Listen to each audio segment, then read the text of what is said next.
ओम शांति, ओम शांति, ओम शांति। ओम शांति। तो आज 7 जनवरी 2026 है। बाबा की अनमोल शिक्षाएं। मीठे बच्चे, जी बाबा। कभी भी अपने हाथ में लो नहीं उठाओ। कभी भी अपने हाथ में लो नहीं उठाओ। यदि किसी की भूल हो तो बाप को रिपोर्ट करो, बाप सावधानी देंगे।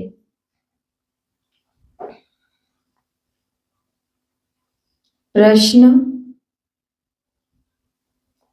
बाप ने कौन सा कॉन्ट्रैक्ट उठाया है? बाप ने कौन सा ठेका उठाया है?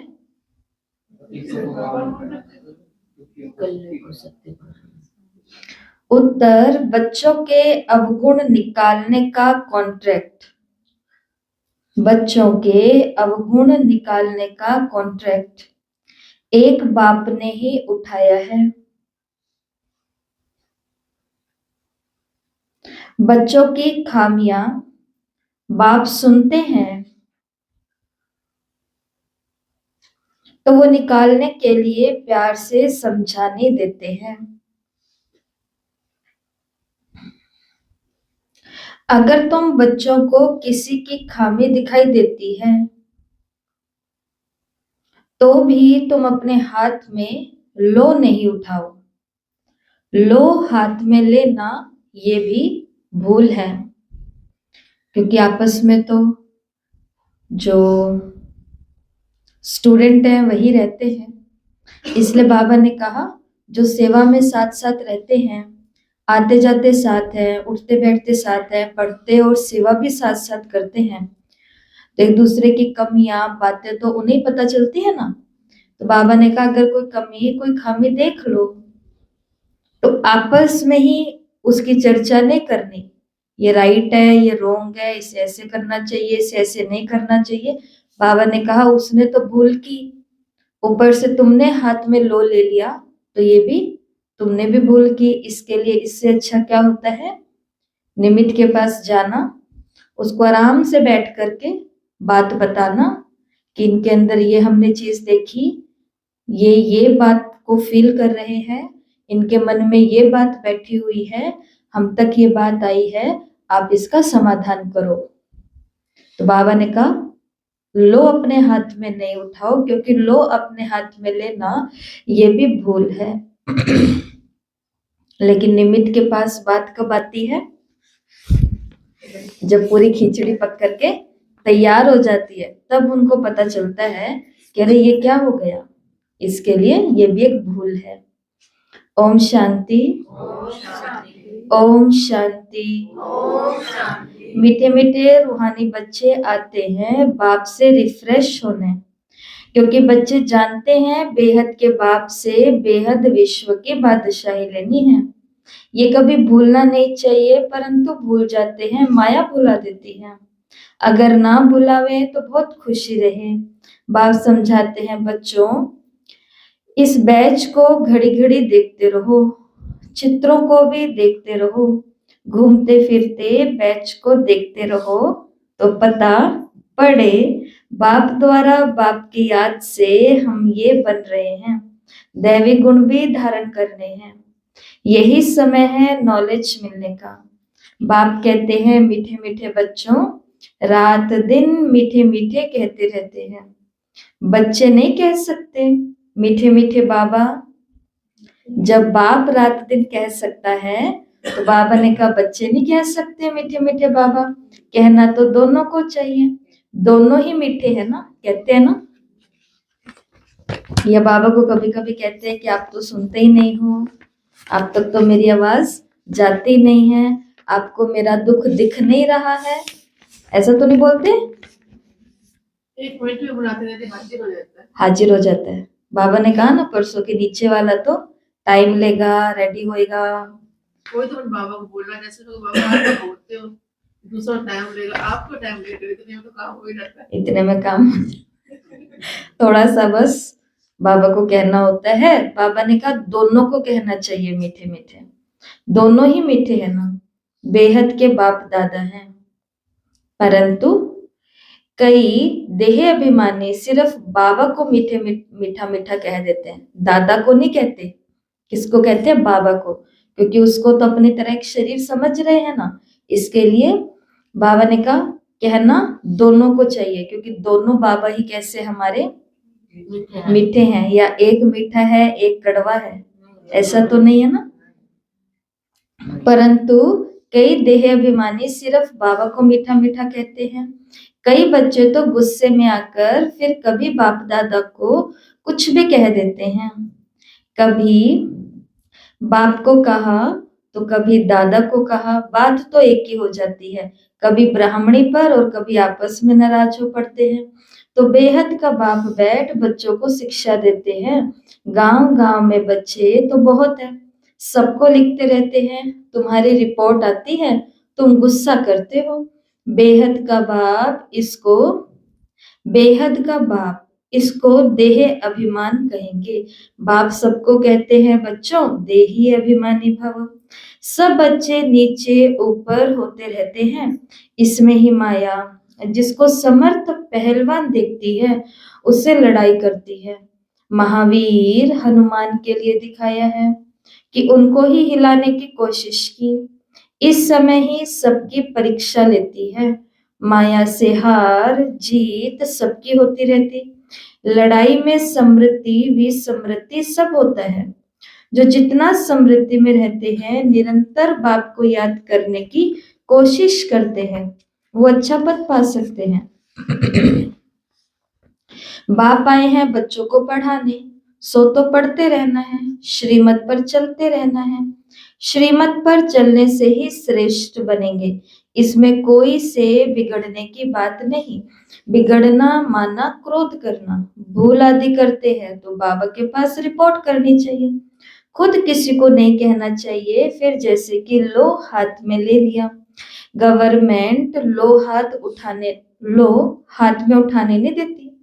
कोई ने घूसा मारा तो उनको घूसा नहीं मारेंगे, रिपोर्ट करेंगे, फिर उसका केस होगा। यहाँ भी बच्चों को कभी सामने कुछ नहीं कहना चाहिए, बाबा को आकर बोलो। सबको सावधानी देने वाला एक बाबा है। बाबा युक्ति बहुत मीठी बताएंगे, मीठेपन से शिक्षा देंगे। देह अभिमानी बनने से अपना ही पद कम कर लेते हैं। घाटा क्यों डालना चाहिए?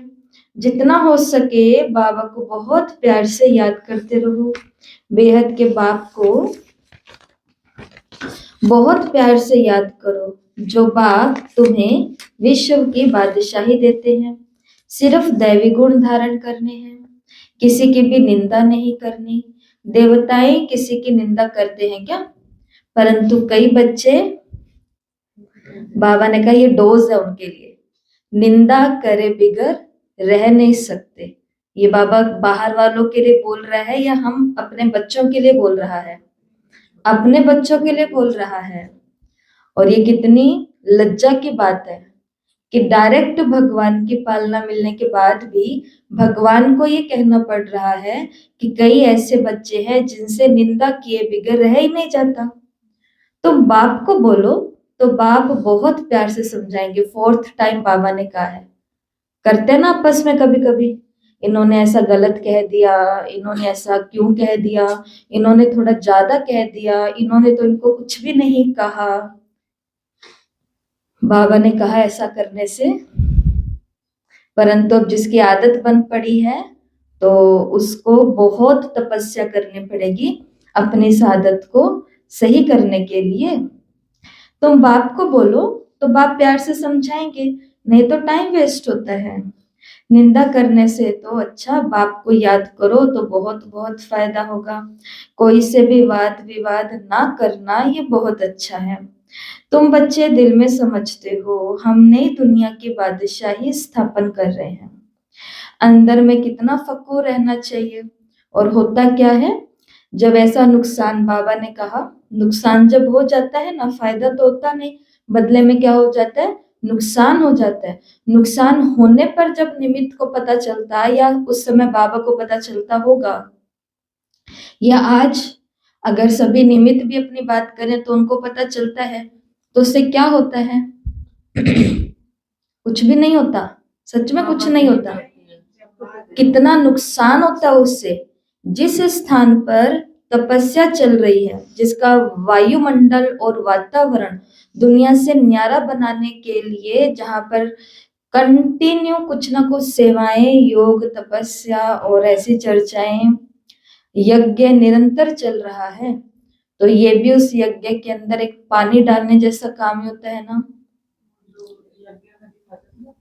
हड्डी और खून, ये वही है। देह अभिमान के कारण फिर ऐसा काम करते हैं, तो फिर बाबा ने कहा नुकसान हो जाता है। और अगर वो निमित्त आत्मा उनको बोल दे कि देखो ये तो नुकसान हो गया, तो पता है बचने के लिए आगे से क्या बोलते हैं कि दीदी ड्रामा था, बीती को बिंदी लगाओ। आया फोन आते हैं ना, अब जैसे नया साल आता है तो बहुतों के फोन आते हैं, तो सीधा बोलते हैं कि जो बीत गया उसको बिंदी लगाओ। लेकिन जब आपको कोई शिक्षा दी जा रही होती है, आपको कुछ बात समझाई जा रही होती है, तब सामने वाले की भी परिस्थिति समझा करो कि इन्होंने कुछ कह दिया तो हम भी बीती को बिंदी लगा देते हैं। जैसे हम इंसान हैं, सामने जो हमारे बैठे हैं ये भी इंसान ही है, अभी देवता बने नहीं है, ये भी ऊपर से सीधे टपके नहीं है। लेकिन नुकसान होने के बाद फिर क्या याद आ जाता है? ड्रामा याद आ जाता है, बिंदी याद आ जाती है। इसलिए शिव बाबा ने कहा तो इससे अच्छा होगा कि हम बाबा को याद करें। अंदर में कितना फकूर रहना चाहिए। मुख्य है ही याद और दैवी गुण। बच्चे चक्र को याद करते ही हैं, वो तो सहज याद पड़ेगा। 84 का चक्कर है ना। तुमको सृष्टि के आदि मध्य अंत ड्यूरेशन का पता है, सृष्टि की समावधि कितनी है बाबा ने कहा ये तुमको पता है। फिर औरों को भी बहुत प्यार से परिचय देना है। बेहद का बाप हमको विश्व का मालिक बना रहे हैं, राजयोग सिखला रहे हैं। विनाश भी सामने खड़ा है भी संगम युग, जबकि नई दुनिया स्थापन होती है और पुरानी दुनिया खलास होती है। बाप बच्चों को सावधान करते रहते हैं, सिमर सिमर सुख पाओ, कलह कलेश मिटे सब तन के, आधा कल्प के लिए मिट जाएंगे। बाप सुख धाम स्थापन करते हैं, माया रावण फिर दुख धाम स्थापन करते। ये भी तुम बच्चे जानते हो, नंबरवार पुरुषार्थ अनुसार बाप का बच्चों में कितना लव होता है। शुरू से बाप का लव है। बाप को मालूम है, मैं जानता हूं, बच्चे जो काम चिता पर काले हो गए हैं उनको गोरा बनाने जाता हूं। बाप तो नॉलेजफुल है, बच्चे धीरे धीरे नॉलेज लेते हैं। माया फिर भुला देती है, खुशी में आने नहीं देती। बच्चों को तो दिन प्रतिदिन खुशी का पारा पारा ऊपर की तरफ जाना चाहिए कि नीचे की तरफ आना चाहिए? ऊपर की तरफ जाना चाहिए। जैसे जैसे ज्ञान में हमारी उम्र बढ़ रही है, बाबा ने कहा वैसे वैसे खुशी का पारा भी ऊपर की ओर जाना तो चाहिए। सत्युग में पारा चढ़ा हुआ रहता है, अब फिर चढ़ाना है याद की यात्रा से। वो धीरे धीरे चढ़ेगा, हार जीत होते होते फिर नंबरवार पुरुषार्थ अनुसार कल्प पहले मिसल अपना पद पा लेंगे। बाकी टाइम तो वही लगता है जो कल्प कल्प लगता है। बाप कहते पास भी वही होंगे जो कल्प कल्प होते होंगे। बाप दादा साक्षी होकर बच्चों की अवस्था को देखते हैं और समझाने देते हैं। बाहर सेंटर आदि पर रहते हैं तो इतना रिफ्रेश नहीं रहते हैं। सेंटर से होकर फिर बाहर के वायुमंडल में चले जाते हैं, इसलिए बच्चे यहाँ आते हैं रिफ्रेश होने के लिए। अपने अपने सेवा केंद्रों पर या सेवा स्थान जो है वहां पर तो क्या होता है, 1 घंटा आएंगे और फिर उस पुरानी दुनिया में जाना होता है ना। लेकिन मधुबन में क्या होता है, मुरली सुन के उसी उसी वायुमंडल में, उसी वातावरण में रहना होता है, उसी एनर्जी में रहना होता है। इसलिए बाबा ने कहा बच्चे यहाँ रिफ्रेश होने के लिए आते हैं। बाप लिखते भी हैं परिवार सहित सबको याद प्यार देना। वो है हद का बाप और ये है बेहद का बाप। बाप और दादा दोनों का बहुत लव है, क्योंकि कल्प कल्प लवली सर्विस करते हैं और बहुत प्यार से करते हैं।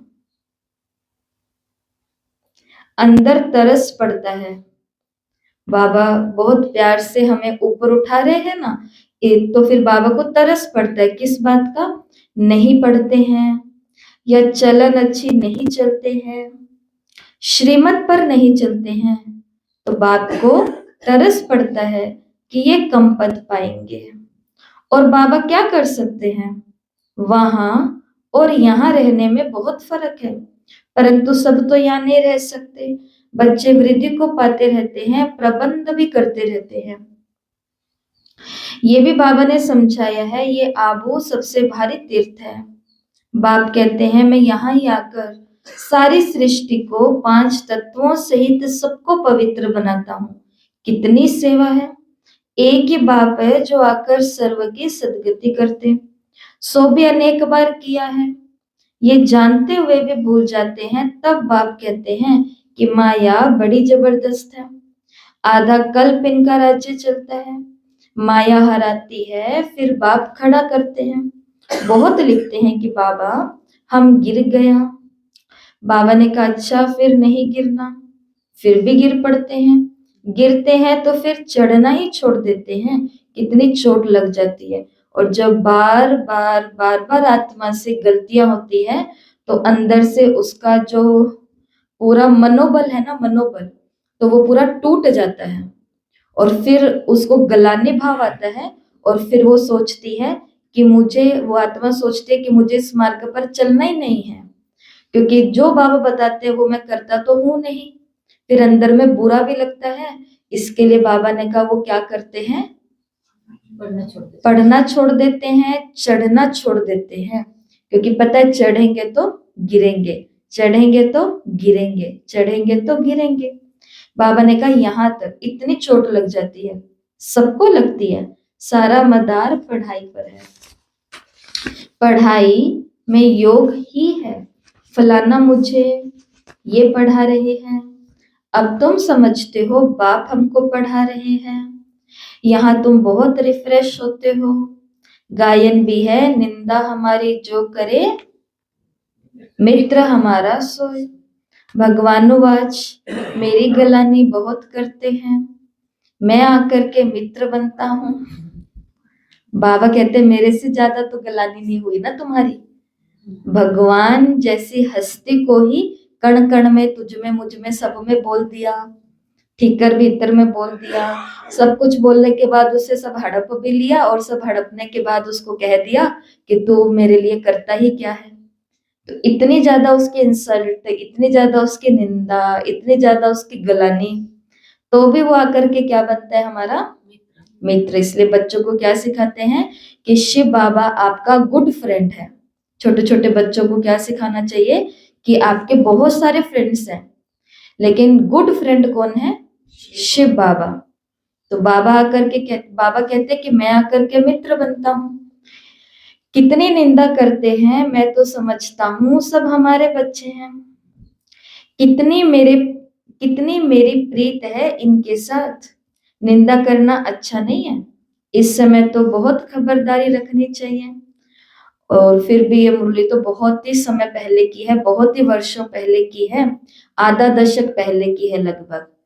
और तब बाबा ने कहा था कि खबरदारी बहुत रखनी चाहिए इस समय, लेकिन अब तो सच में समय ही तो नहीं है। तो इस समय तो हमको बिल्कुल भी किसी की निंदा नहीं करनी चाहिए, मतलब कान पकड़ लेने चाहिए। जैसे मनोहर इंदिरा दादी थे ना, तो वो सामने वाले से कान ही पकड़वा लेते थे सचमुच में, कि कान पकड़ो कि अब से ये नहीं करोगे। तो वास्तव में अगर मैं आत्मा स्वयं का हितकारी हूं, तो अपने ऊपर रहम करना, अपने आप को बख्शना है कि मुझे निंदा, क्योंकि ये अच्छा काम अच्छा है, अच्छा है, चटपटा तो है, लेकिन अच्छा नहीं है, आत्मा के लिए अच्छा नहीं है। इस समय तो बहुत खबरदारी रखनी है। निंदा करने से क्या क्या होता है, बताओ नुकसान बताओ, जितने बैठे हैं सब एक एक नुकसान बताओ निंदा करने के। आज ये चिंतन करते हैं। जिसकी निंदा कर रहे हैं ना उनके अवगुण आने शुरू हो जाएंगे और हम्म। बाबा के जो शक्तियां मिली है वो खत्म हो जाएगी। जिसकी निंदा करेंगे ना, ये ट्राई करके देख लेना, जिसके अंदर जो कमी होती है वो हम थोड़ी सी चर्चा कर लेते हैं, देख लेते हैं और किसी को बता देते हैं, धीरे धीरे वो कमी कब हमारे अंदर आनी शुरू हो जाती है पता नहीं चलता। आप जिनके साथ बैठे हो, मधुबन में बाबा मिलन चल रहा है, 4 बजे नहा धो करके जाकर के बैठ गए, 6:30 बजे बाबा आएंगे, लेकिन अपनी सीट पर आराम से जाके योग किया है, सूरज भाई जी का क्लास सुन रहे थे, बड़े आनंद ऊपर उड़ रहे थे, लेकिन पास वाला सो रहा था। उसको देखते जाओ, ये क्या है, ये सोते रहते हैं सोते रहते हैं। और इधर पास वाले को बोला देखो ना इनको, देखना इनको सो रहे हैं। आप खुद कब सो जाओगे पता ही नहीं चलेगा, ऐसी मीठी सी झुटका आएगा और करंट सा लगेगा, तब पता चलेगा ये क्या हो गया। पास वाले खराटे ले रहे थे, 4 जने हम देख हंस रहे थे, हम चारों को खराटे मतलब ये अनुभव देखा, ये एक्सपीरियंस इन्होंने मेरे को अपना बताया। तो और ऐसी बहुत सारी चीजें, ये तो सिर्फ एक नींद, बहुत ही छोटी सी निंदा है, इससे तो हम किसी का बहुत भारी नुकसान कर ही नहीं रहे हैं, लेकिन निंदा जो एक्चुअल में होती है वो बहुत बड़ी होती है। आपने किसी स्थान पर कुछ कभी गलत कृत्य नहीं देखा, अपवित्र कृत्य नहीं देखा, है ना, लेकिन किसी ने बोला कि हमने सुना वहां ऐसा होता है, और हमने भी उनके आगे मेरी शान बनी रहे, क्योंकि उनसे मेरे को बहुत काम है, उनको मेरे से बहुत काम है, बहुत अच्छी हमारी फ्रेंडशिप है, आदि आदि आदि, और हमने केवल हाँ में हाँ मिला दी। उस आत्मा को बल मिल गया, और कब वो कमियां हमारे जीवन के इर्द गिर्द, परिवारों के इर्द गिर्द, शरीरों के इर्द गिर्द घूमेगी, हमको किसी को भी मालूम, वो परिस्थिति ऐसी बन जाती है। उस दिन भी आपको कहा था ना, इस बात को साल से तो ज्यादा हो चुका है, कि शब्द क्या होते हैं, धातु होते हैं। शब्द धातु है, हमें लगता है कि हमने हाँ हूं ये यू सब कुछ ऐसे ही बोल दिया, किसी को क्या पता चला, हम दो को ही तो पता है, वो आप दो को नहीं पता, आकाश के अंदर वो धातु छप गए हैं, और वो 2 गुना 10 गुना होकर के कहां पर आने वाले, हमारे तक आने वाले हैं। ये हम सभी को योग में बैठने की इच्छा क्यों हो रही है, क्यों यहाँ पर 40-40 घंटा निरंतर योग हो रहा है, और सब भाग भाग के, लाइट भी नहीं है, अंधेरा है, कितना खराब मौसम हो रहा है, लेकिन कितने दूर दूर से सब पहुंचे योग के लिए, वे तो तपस्या मां से जाना है जाना। ये यहाँ पर एनर्जी इतनी इकट्ठी कहाँ से हो गई, अव्यक्त वाणी के जो शब्द यहाँ पर गुंजे हैं ना, वो धातु की तरह छपे हुए हैं, वो हमें खींच खींच के पूरे दिन लेकर के आ रहे हैं। और एक माता तो 2 घंटे लगातार बैठी रही, और फिर फोन आया मेरे पास, कहते दीदी मेरा तो उठने का मन नहीं कर रहा, लगता है कि शाम के इतने बजे तक मैं कंटिन्यू बैठी रहूं, लेकिन क्या करूं, जाना तो। कौन सी चीज है जो हमको बिठा रही है, तो ये शब्द बिठा रहे हैं, लेकिन ये बहुत स्ट्रोंग शब्द है, और जो निंदा के शब्द होते हैं वो बहुत ही छोटे शब्द होते हैं, लेकिन होते तो वो भी शब्द धातु ही है ना। तो ऐसा ना समझें कि हम दो ही तो देख रहे हैं, वो कब हमारे अंदर नींद का झुटका प्रवेश कर जाएगा पता नहीं चलेगा। और बताओ, निंदा करने से क्या होता है, यस, भगवान की नजरों में, मेरे हमारे बाबा की नजरों में हम नीचे गिर जाएंगे। जो आत्मा सहयोगी बन सकते थे उनको विरोधी बना देता है, उनको विरोधी, जो कभी सहयोगी बन सकती थी, निंदा की बातें सुना सुना के हम उनको विरोधी बना देते हैं। खुद की भी पोल खोल देते हैं कि भाई जितना अच्छा आपने मेरे को समझा है उतना मैं नहीं हूं, मैं भी ऐसी सब बातें करती हूँ या करता हूँ। मैं आज आपकी बात की हूँ तो कल किसी और की भी करेंगे। तो ये समझ आ जाती है सामने वाले। और निंदा करने के क्या क्या नुकसान है, टाइम वेस्ट होता है, और बाकी बोलो, टेंशन और होती है ऊपर से ये सबसे बड़ा, ये सब कितने बड़े बड़े कारण है, और एक एक कारण कितना बड़ा है कि हमने निंदा कर ली, अब गलती से भी वो आत्मा हमारे सामने आ गई और उसने कह दिया कि, जैसे ब्रह्मा बाबा ने, दादा लेखराज ने अपनी शॉप पर जो बाबा का गल्ला था तो वहां पर आगे की टेबल पर बहुत ही कीमती डायमंड्स रखे थे बाबा ने। लेकिन अचानक ही बाबा को जाना पड़ा, तो बाबा वो डायमंड्स ऐसे ही छोड़ करके चले गए। ऐसे होता है ना कि पहले मेन दुकान होती है, फिर अंदर जाकर सेठ जी का गल्ला होता है। ऐसे बाबा की शॉप थी सुराना कॉम्प्लेक्स के अंदर कलकत्ता में। तो सारे डायमंड्स यहाँ पर पड़े हैं। पीछे से बाबा का एक जो रेगुलर कस्टमर था लगभग लगभग, तो उसके बच्चे आए, बेटा आया एक बड़ा, वो आया और पीछे से डायमंड्स उठा करके लेकर के चला गया। बाबा आए, बाबा ने देखा कि यहाँ पर वो डायमंड नहीं है। तो बाबा ने अपने जो वहां पर कर्मचारी काम करने वाले थे उन पर कोई शक नहीं किया, ना उनसे कोई बात पूछी, ताकि उनको ये बात फील ना हो कि भाई बाबा हमारे ऊपर शक कर रहे हैं। बाबा ने सिर्फ ये बात पूछी कि मेरी उपस्थिति जब नहीं थी तो पीछे से कौन आया, बस इतना। तो उन्होंने बोला कि उस फलाने फलाने का बड़े वाला बेटा आया। तो बाबा सीधा गाड़ी लेकर के और उनके घर में चले गए। घर में गए तो बड़ा भाई जो बड़ा बेटा था वो तो अपने पापा के साथ सोनार की दुकान थी उनकी, तो वहीं पर ही गया हुआ था। लेकिन उसका छोटा भाई वहां पर था घर में। तो बाबा ने उसको बुलाया और बुला करके क्या बोला, ऐसे नहीं बोला कि डायमंड्स कहाँ पर है, ऐसे थोड़ा ना कोई बताता है। चोर हाथ में कैसे आता है, वो ऐसे आता है। निंदा करने वाला हाथ में कैसे आता है, वैसे। ये बाबा को परख थी पूरी की पूरी। तो बाबा ने उस छोटे बच्चे को कहा कि ना वो तुम्हारे बड़े भाई ने मेरे को बताया कि मेरे छोटे भाई के पास डायमंड्स पड़े हैं, तो बेटा ले आओ, मैं ले जाता हूँ। उस छोटे भाई ने आगे से बोला कि वो तो मेरे को बोल रहा था अपने को किसी को बताना नहीं है, और आपको बता दिया। तो जो निंदा करता है उसको अंदर में हर समय भय, चिंता बनी रहती है, और सामने वाला सच में कोई शक की नजर से नहीं पूछ रहा, लेकिन अपनी बात खुद ही वो उगल देता है। उसका खुद का दिमाग अस्थिर हो जाता है, अस्थिर हो जाता है, हलचल में आ जाता है। हाँ, ये भी बहुत अच्छी पॉइंट है। और जल्दी जल्दी बोलो, निंदा करने से और क्या होता है, संस्कार बन जाता है। एक बार ये रस लग गया ना, फिर नहीं रहा जाता। जैसे चाय, सर्दी में कोई नहीं छोड़ता। और कोई नुकसान याद आ रहा है निंदा का? क्योंकि ये बहुत बड़ी धारणा है, जाने अनजाने हो सामने जाता वाली है। आत्मा को पता चल जाए वो बहुत ज्यादा नेगेटिव है तो वो केस कर देती है। छोटी सी बात का भी बहुत बड़ा बतंगड़ बना देते हैं। पूरे परिवार को खराब कर देती है। इसलिए बाबा ने कहा कि निंदा करना अच्छा नहीं है। इस समय तो बहुत खबरदारी रखनी चाहिए। और हमको ऐसा लगता है कि निंदा करने से मैं आत्मा अपने पैर के ऊपर एक बहुत बड़ा कुल्हाड़ा मार लेती हूँ। एक निंदा करने की वजह से बहुत सारी और भी गलतियां करनी पड़ती है। हाँ, एक पाप छुपाने के लिए 100 झूठ बोलने पड़ते हैं, और हमको बहुत सारी बद्दुआएं मिल जाती है। देखो, अगर किसी सच्चे इंसान, अच्छे इंसान के लिए हमने निंदा कर दी, तो उसका पूरा जीवन हिल सकता है हमारी कुछ क्षण की निंदा से।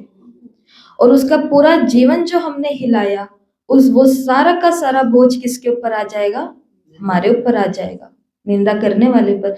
इसलिए बाबा ने कहा अब तो बहुत ही ज्यादा खबरदार रहना चाहिए। ठीक है, तो इस टॉपिक के ऊपर हमने चर्चा कर लिया। आज के मुरली में और कुछ हमें याद रहे ना रहे, लेकिन आप ये देख लेना, जिस बिंदु के ऊपर हम बैठ करके चर्चा कर लेते हैं ना, हमें आज पूरा दिन याद रहेगा कि आज बाबा ने कहा था निंदा नहीं करनी। ऐसी बातें होती है जो यज्ञ के नुकसान के, तो वो निमित्त को बता दो। हाँ, कभी कभी ऐसा होता है कि माताएं जैसे कि ज्यादा ही होती है सेवा केंद्रों पर, तो वो आती है और वो थोड़ा सा बताती है और कहती दीदी पर मेरा नाम नहीं आना चाहिए। तो नहीं आएगा, आपका नाम क्यों आएगा? क्योंकि जिसको आप बता रहे हो उसको भी यज्ञ संभालना है, आपको भी बनाए रखना है। और जो आत्मा के प्रति आप कुछ खामी या कमी बता रहे हो, उस आत्मा को भी टूटने थोड़ी ना देना है, उसको भी बचा करके रखना है। क्योंकि थोड़े दिन, 4-5 दिन पहले बाबा ने मुरली में क्या बोला, एक एक रतन की आवश्यकता। मुरली के 3रे पन्ने पर ये बात थी, एक एक रतन की आवश्यकता है। तो इसको कोई भी निंदा ना समझे, क्योंकि ये बात तो मुरली के अंदर ही आ चुकी है कि आप कोई खामी कमी देखते हो तो रिपोर्ट करो, बस लो, अपने हाथ में नहीं लेना, वो निंदा हो जाएगी। निंदा करने से भी कर्म भी बनते हैं। हाँ, कर्म बंधते हैं। तो बाबा ने कहा भिन्न भिन्न अवस्थाओं वाले बच्चे हैं, सब पुरुषार्थ करते रहते हैं, कोई भूल भी हो तो पुरुषार्थ कर अब भूल बनना है। माया सबसे भूल कराती है, बॉक्सिंग है ना, कोई समय ऐसी चोट लगाती है जो गिरा देती है। बाप सावधानी देते हैं, बच्चे ऐसे हारने से कमाई की गई कमाई सारी चट हो जाएगी। 5 मंजिल से गिर पड़ते हैं, कहते हैं बाबा ऐसे भूल फिर कभी नहीं होगी, अब क्षमा करो। बाबा ने कहा, बाबा क्षमा क्यों करेंगे? बाप तो कहते हैं पुरुषार्थ करो, विक्रम विनाश करो। विकर्म विनाश करो। और जिस आत्मा के प्रति मैं तो हमेशा कहती हूँ, समझाती हूँ, और क्योंकि हमने ये अपने जीवन में धारणा भी की हुई है कि अगर आपने किसी का नुकसान कर दिया तो उसके बाबा को बैठ करके, मतलब भगवान जी को फिर सॉरी सॉरी सॉरी बोलते रहते हैं। भगवान को क्यों सॉरी बोल रहे हैं? हिम्मत है तो उस आत्मा के सामने जाओ और जो आपने उनका नुकसान किया उसकी पूर्ति 10% भी कर दो, तो ये क्षमा अपने आप मिल जाती है, प्रायश्चित हो जाता है। तो बाबा ने कहा पुरुषार्थ करो ना, बाबा क्या क्षमा करेंगे? बाबा जानते हैं माया बहुत प्रबल है, बहुतों को हराएगी। टीचर का काम है भूल पर शिक्षा दे, अब भूल बनाना। ऐसे नहीं कि किसी ने भूल की तो हमेशा उसकी वो होती रहेगी, नहीं, अच्छे गुण गाए जाते हैं, भूल नहीं गाई जाती। अविनाशी वैद्य तो एक बाप भी है, वो दवाई करेंगे। तुम बच्चे क्यों अपने हाथ में लो उठाते हो? जिसमें क्रोध का अंश होगा वो गलानी ही करते रहेंगे। सुधारना तो बाप का काम है, तुम सुधारने वाले थोड़े ही हो। कोई में क्रोध का भूत है, खुद बैठ किसी की गलानी करते हैं तो गोया अपने हाथ में लो उठाया। इससे वो सुधरेंगे नहीं, और ही अनबन हो जाएगी, लून पानी हो जाएंगे। सब बच्चों के लिए एक बाप बैठा है, लो अपने हाथ में ना उठाए, लो अपने हाथ में उठाए। किसी की गलानी करना ये भारी भूल है। कोई ना कोई खराबी तो सब में होती है, अंडरलाइन। अब देखो गला नहीं करता, वो धीरे धीरे करता है, मीठा मीठा बोल के, मगर ये भी बाबा ने क्रोध कहा है। इसको भी बाबा ने क्रोध कहा है। क्रोध हमेशा वही नहीं होता जो लाल पीला इंसान तेज आवाज में दिख जाता है। क्रोध क्रोध के बहुत सूक्ष्म रूप हैं, वो तो हम सभी को बाबा ने समझाई ही है। हाँ, कोई ना कोई खराबी तो बाबा ने कहा सब में है, सब संपूर्ण तो नहीं बने हैं ना। कोई में क्या गुण और कोई में क्या है, वो सब निकालने का कॉन्ट्रैक्ट बाप ने लिया है। बाबा ने कहा ये ठेका मेरा है, तुम्हारा ठेका नहीं है, ये तुम्हारा काम नहीं है। बच्चों की खामियां बाप सुनते हैं तो वो निकालने के लिए फिर प्यार से समझाने भी दी जाती है। अभी तक संपूर्ण कोई बना नहीं है, सब श्रीमत पर सुधर रहे हैं। संपूर्ण तो अंत में बनना है, इस समय सब पुरुषार्थी है। बाबा सदैव अडोल रहते हैं, बच्चों को प्यार से शिक्षा देते रहते हैं। शिक्षा देना बाप का काम है। तो जब उस बच्चे ने बाबा को डायमंड्स दे दिए, फिर उसके बाद क्या हुआ? बाबा ने फिर बाबा ने उनसे पूछा, उस बच्चे से, छोटे बच्चे से पूछा कि भाई तुमने डायमंड्स उठाए क्यों थे? तो उन्होंने बोला कि हमने सोचा कि अगर हम ये डायमंड्स उठा लेंगे तो बाजार में हलवाई की दुकान पर जाएंगे और वहां पर बहुत अच्छी अच्छी स्वादिष्ट मिठाइयाँ और पकवान हैं, वो खाएंगे। बाबा ने कहा बस इतनी सी बात है। बाबा ने अपनी गाड़ी में बिठाया, सोनार भाई की दुकान पर गया, वहां से बड़े बेटे को भी बिठाया और दोनों को लेकर के बाबा हलवाई की दुकान पर गए और बाबा ने कहा चूज करो तुम्हें कौन सी मिठाई खानी है। पूरा काम किया बाबा ने, ऐसा नहीं मेरे को मेरे हीरे मिल गए और काम खत्म हो गया। और बाबा ने फिर उनको मिठाई, वो खा रहे थे, खाते खाते बाबा ने, दादा ने उनको समझाया कि देखो चोरी करना, बिना पूछे कोई की चीज उठाना ये अच्छी बात नहीं है। तो अगर कभी भी तुम्हारा मिठाई खाने का मन करे तो तुम मेरे को बता देना, लेकिन कोई भी चीज उठाना मत। और तुम्हारे पिताजी को नहीं बताऊंगा, क्योंकि तुम्हारे पिताजी को बताऊंगा तो वो तुम्हारी पिटाई कर देंगे, इसके लिए कोई बात नहीं। तो बाबा का पहले भी लक्ष्य होता था कि सामने वाले की बुराई को दिखा भी दो और प्यार से उसकी जड़ भी खत्म कर दो। कितनी अच्छी युक्ति है ना। इसलिए तो भगवान ने इनका तन लिया, भगवान ने इसलिए इनका तन लिया क्योंकि ऐसा कर सकने की प्रैक्टिस थी ब्रह्मा बाबा में, दादा लेखराज में। इसलिए शिव बाबा ने कहा कि शिक्षा देना तो बाप का काम है, फिर उस पर चले ना चले वो उनकी तकदीर है। कितना पद कम हो पड़ता है, श्रीमत पर ना चलने के कारण कुछ भी ऐसा करने से पद भ्रष्ट हो जाएगा। दिल अंदर खाएगा कि हमने ये भूल की है, हमको बहुत मेहनत करनी पड़ेगी। किसी का भी अवगुण है तो बाप को सुनाना है, दर दर सुनाना ये देहाभिमान है।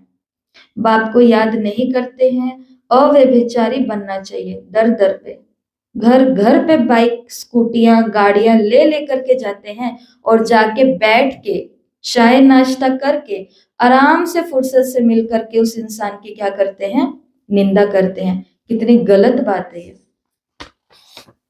और हम सभी कभी ना कभी इन चीजों से गुजरे हुए हैं। तो बाबा ने कहा कि दर दर पर सुनाना ये तो फिर खुद का देहाभिमान हो गया ना। बाप को याद ही नहीं करते। अव्यभिचारी बनना चाहिए। एक को सुनाएंगे तो वो झट सुधर जाएंगे। सुधारने वाला तो एक ही बाप है, बाकी तो सब अनसुधरे ही हैं। परंतु माया ऐसी है जो माथा फिरा देती है। बाप एक तरफ मुंह करते हैं, माया फिर घुमा करके अपनी तरफ मुंह कर लेती है। बाप आए हैं सुधार कर मनुष्य से देवता बनाने, बाकी दर दर किसी का नाम बदनाम करना ये बेकायदे काम है। तुम शिव बाबा को याद करो, जजमेंट भी उनके पास होती है ना। कर्मों का फल तो बाप ही देगा। बल ड्रामा में है, परंतु नाम किसका लिया जाता है? तो बाप तो बच्चों को सब बातें समझाते हैं। तुम कितने भाग्यशाली हो, कितने मेहमान यहाँ आते हैं। जिनके पास बहुत मेहमान आते हैं वो बहुत खुश होते हैं। ये बच्चे भी हैं तो मेहमान भी हैं। टीचर की बुद्धि में तो यही रहता है ना कि मैं बच्चों को इन जैसा सर्वगुण संपन्न बनाऊं। ये कॉन्ट्रैक्ट बाप ने उठाया है ड्रामा के प्लान अनुसार। ठेकेदार कौन? शिव बाबा। बच्चों को मुरली कभी भी मिस नहीं करनी चाहिए। मुरली का ही गायन है ना। एक भी मुरली मिस की तो जैसे कि स्कूल में एब्सेंट पड़ गई। तो अब जिनके नाम रजिस्टर में लिखे हैं उनके आगे ये बात भी बोलनी है कि अब से कोई भी लीव लेगा, छुट्टी लेगा, तो पहला काम तो हमेशा की तरह उनका यही होगा कि अपने निमित्त को बता देना, बहन जी को बता देना। और अगर वो ये काम नहीं करेंगे तो फिर मुकर्रर की गई सेवा साथी के द्वारा आपके पास फोन आएगा कि आज आप क्यों नहीं आए। और जब ये बार बार होगा, रोज रोज होगा, तो सोचेंगे कि क्यों किसी और को मेरे को बताना पड़ रहा है, कि मैं क्यों नहीं आई, सीधा मैं दीदी को ही बता दूं। इसके लिए कभी कभी अंगुली, सीधी अंगुली से घी नहीं निकलता है तो अंगुली टेढ़ी करनी पड़ती है, एब्सेंट लग जाती है। इसलिए बाबा ने कहा एक दिन भी मुरली मिस नहीं करनी। ये है बेहद के बाप का स्कूल, इसमें तो एक दिन भी मिस नहीं करना चाहिए। बाप आकर के पढ़ाते हैं, दुनिया में किसी को मालूम थोड़े ही है स्वर्ग की स्थापना कैसे होती है, ये भी कोई नहीं जानते। ये सब कुछ तुम जानते हो। ये पढ़ाई बहुत बहुत अथाह कमाई की है। और आज आपको क्या लगता है, जो आज आप आए हो अंधेरे और ऐसे मौसम के अंदर, कि आज कमाई सिर्फ उतनी हुई होगी या थोड़ी सी एक्स्ट्रा हुई है? पद्मा की हुई है। आज एक्स्ट्रा पद्मों की कमाई हुई है, क्योंकि झील बनी हो। टॉर्च जला जला करके कैसे कैसे आए हैं ना, दूर दूर से भी आए हैं। तो इसलिए, और सोचो कि अब भी ये मुरली हम घर पे सुन रहे होते और बाबा ने कहा मिस नहीं करनी, एब्सेंट पड़ जाएगी, तो हमको कैसा लगता। लेकिन जब यहाँ हम ये बात पढ़ रहे हैं और सुन रहे हैं तो हमको अंदर में खुशी हो रही है। तो ये जीत की निशानी है। तो अथाह कमाई होती है, जन्म जन्मांतर के लिए इस पढ़ाई का फल मिल जाता है। विनाश का सारा ताल्लुक तुम्हारी पढ़ाई से है। तुम्हारी पढ़ाई पूरी होगी और ये लड़ाई शुरू होगी। पढ़ते पढ़ते, बाप को याद करते, जब मार्क्स पूरी हो जाती है, इम्तिहान हो जाता है, तब लड़ाई लगती है। तुम्हारी पढ़ाई पूरी हुई तो लड़ाई लगेगी। ये नई दुनिया के लिए बिल्कुल नया ज्ञान है, इसलिए मनुष्य बेचारे मूंझते हैं। अच्छा, मीठे मीठे सिकिलधे बच्चों प्रति माता पिता बाप दादा का याद, प्यार और गुड मॉर्निंग। रूहानी बाप की रूहानी बच्चों को नमस्ते। हम रूहानी बच्चों की रूहानी माता पिता बाप दादा को याद प्यार, नमस्ते, गुड मॉर्निंग, ओम शांति, शुक्रिया बाबा, शुक्रिया, वाह बाबा वाह। तो क्या कहा आज बाबा ने हमें?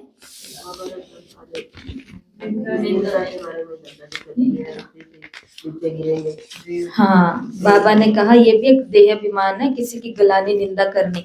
लेकिन कभी कभी ऐसी कंडीशन होती है, ऐसी परिस्थिति होती है कि जिस घर में हम रह रहे हैं, जहां हम सेवाएं कर रहे हैं, वहां पर वो आत्मा बिल्कुल हमारे नजदीक ही है।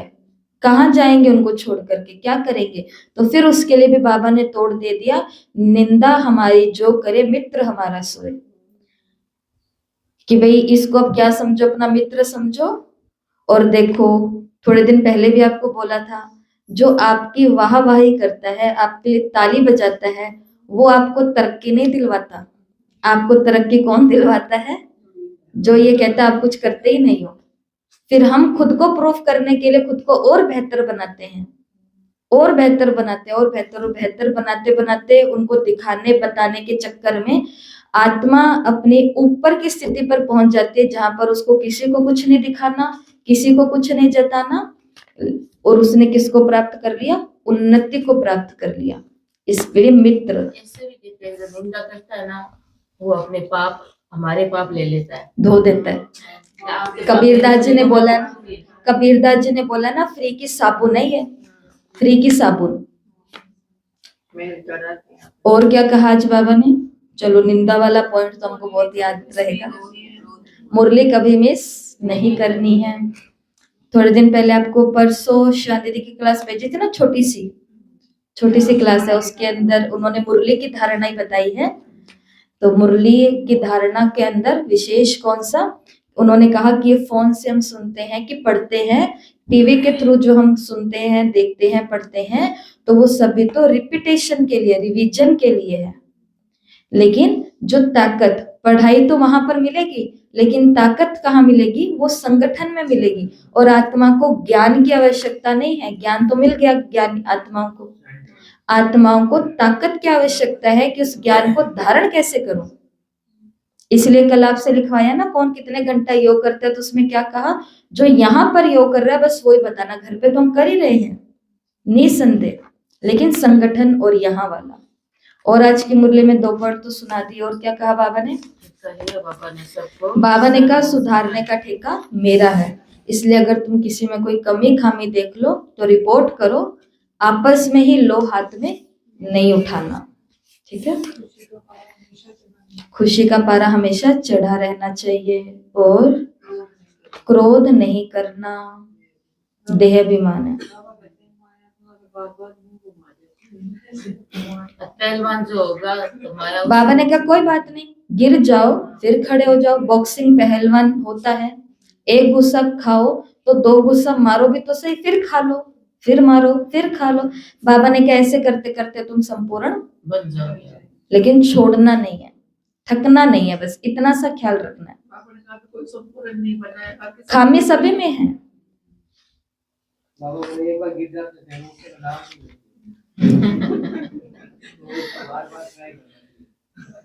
उसके ट्राई अगेन, कौवे की कहानी करते हैं ना। धारणा के लिए मुख्य सार, किसी के अवगुणों को देख उसकी निंदा नहीं करना है, जगह जगह पर उसके अवगुण नहीं सुनाने हैं।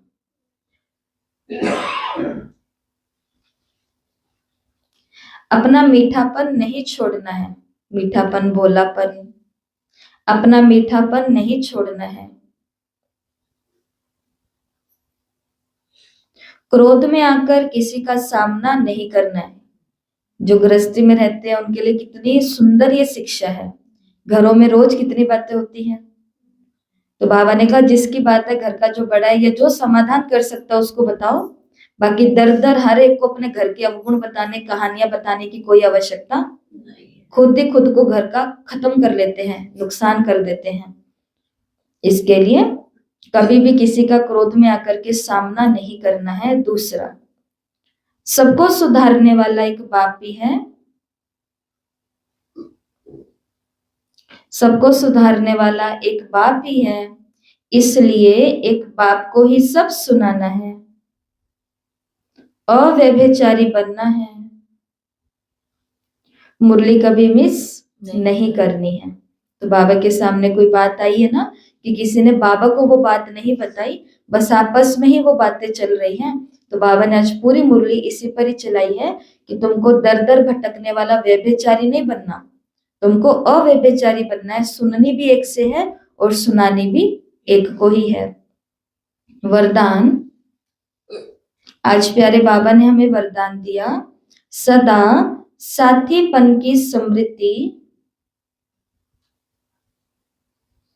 सदा साथीपन की स्मृति और साक्षी स्टेज का अनुभव करने वाले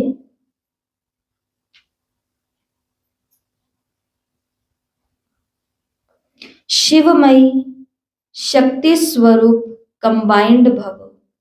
शिवमयी शक्ति स्वरूप कंबाइंड भव। जैसे आत्मा और शरीर दोनों का साथ है, जब तक इस सृष्टि पर पाठ है तब तक अलग नहीं हो सकते, ऐसे ही शिव और शक्ति दोनों का इतना ही गहरा संबंध है। जो सदा शिवमयी शक्ति स्वरूप में स्थिर होकर के चलते हैं तो उनकी लगन में माया विघ्न नहीं डाल सकती। वे सदा साथीपन का और साक्षी स्टेज का अनुभव करते हैं। ऐसे अनुभव होता है जैसे कोई साकार में साथ हो। स्लोगन, निर्विघ्न और एक रस स्थिति का अनुभव करने के लिए निर्विघ्न और एक रस स्थिति का अनुभव करने के लिए एकाग्रता का अभ्यास करो। एकाग्रता का अभ्यास करो। तो आज 7 जनवरी 2026 के अव्यक्त मास के लिए आज का विशेष पुरुषार्थ है। तो आज का स्वमान रोज की तरह जो मधुबन से आया है, मैं ब्रह्मा बाप समान सर्व बंधनों से मुक्त जीवन मुक्त आत्मा हूँ। और लिखत में जो लेना चाहे वो 21 बार आज लिख सकते हैं। मैं ब्रह्मा बाप समान साक्षी और साथीपन की स्टेज पर हूँ। साक्षी और साथीपन की स्टेज पर हूँ। मैं ब्रह्मा बाप समान साक्षी और साथीपन की स्टेज पर हूँ। आज के लिए योग का अभ्यास है। मैं श्रेष्ठ आत्मा पुरानी दुनिया में पुराने शरीर में ऊपर से पाठ बजाने के लिए आई हूँ। विश्व सेवाधारी बन आत्मिक स्वरूप में बैठ जीवन मुक्त स्थिति का अनुभव कर रही हूँ। तो आज घर पे यहाँ पे कर्म के समय जब योग का अनुभव करेंगे तो उसमें क्या प्रैक्टिस करनी है कि मैं श्रेष्ठ आत्मा हूँ, इस पुरानी दुनिया में आई हूँ विश्व की सेवा करने के लिए, विश्व का कल्याण करने के लिए। और आज की मुख्य धारणा है, सारे दिन में यह अभ्यास करना है, मैं आत्मा ऊपर से आई हूँ, मैं अवतरित हुई अवतार हूँ, ये पाठ पक्का करना है। तो आज के लिए मैं क्या हूँ, ऊपर से नीचे आया हूँ। किसके लिए? सबको जीवन मुक्त करने के लिए, विशेष ये सेवा करने के लिए। आपको कल बताया कि जब बाबा 78-79 ईयर्स के थे, आबू के डॉक्टर ने कह दिया कि इनको को तो मुंबई रेफर करना पड़ेगा, यहाँ इलाज नहीं हो सकता। तो बच्चे आपको बताया कि थोड़ा परेशान हो गए, हलचल में आ गए, लेकिन बाबा को कोई भी हलचल नहीं हुई। बाबा ने अपने अनन्य बच्चों से कहा कि कोई भी प्रकार की चिंता करने का विषय है ही नहीं, क्योंकि ऐसे तो तुम बच्चे मुझे छोड़ते नहीं मुंबई जाने के लिए। बाबा ने आगे यज्ञवत्सों को बोला जो सामने थे कि आप मुझे जाने देते अपने आप को छोड़ करके? तो वो कहते कि नहीं बाबा। तो बाबा ने कहा ये तो ड्रामा के अंदर मुंबई वालों की सेवा करने के लिए बाबा इस बाबा को वहां भेज रहा है। और कहानी तो बहुत लंबी सारी है, लेकिन उसका सार यही है कि बाबा बॉम्बे भी गए, मतलब मुंबई भी गए, बहुत अच्छे हॉस्पिटल में भी एडमिट हुए, बाबा का इलाज भी हुआ। लेकिन बाबा का लक्ष्य वहां पर क्या था कि जब सिंध से सभी लोग यहाँ इंडिया पाकिस्तान से सब लोग जब भारत के अंदर आ गए थे, तो ये बहुत सारे जो है वो परिवार के ही लोग थे, दादियों के और बाबा के। ये सभी लोग हैदराबाद में, कराची में बाबा का और हमारे ओम मंडली यज्ञ का बहुत ही ज्यादा गलानी करते थे और निंदा करते थे। तो ये कभी भी यज्ञ में आए नहीं सहयोगी बन करके, लेकिन ये सभी कहाँ गए थे? मुंबई में रहने के लिए ही गए थे। सबके सब लोग लगभग मुंबई में ही थे। तो बाबा ने यज्ञवत्सों को बोला कि बाबा अब मुंबई में आ गए हैं, तो जो संबंधी बाबा की तरफ देखते भी नहीं हैं, समाज का रिवाज है, ये बाबा के शब्द आपको बता रही हूँ कि समाज का रिवाज है बच्चों, कि जब कोई इंसान हारी बीमारी में होता है तब तो संबंधी देखने के लिए आते हैं ना, फॉर्मेलिटी के लिए ही सही। तो फॉर्मेलिटी के लिए भी वो मेरे पास तो आएंगे, वो दादियों के परिवार के लोग थे, वो बाबा के परिवार के लोग थे, और वो आते थे।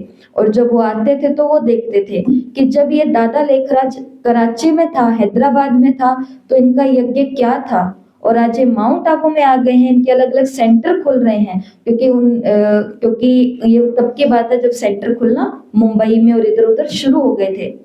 तो बाबा से फिर वो टोली भी लेते थे, बाबा से ज्ञान का संदेश, शिव बाबा का संदेश भी सुनते थे।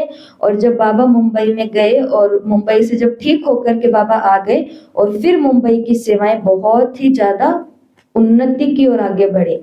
तो बाबा को भी हमेशा याद रहता था कि मैं बीमारी में भी कहीं जा रहा हूँ तो भी वहां पर केवल सेवा के लिए जा रहा हूँ। तो आज हमको भी पूरा दिन क्या याद रखना है कि मैं ऊपर से नीचे आई किसके लिए हूँ?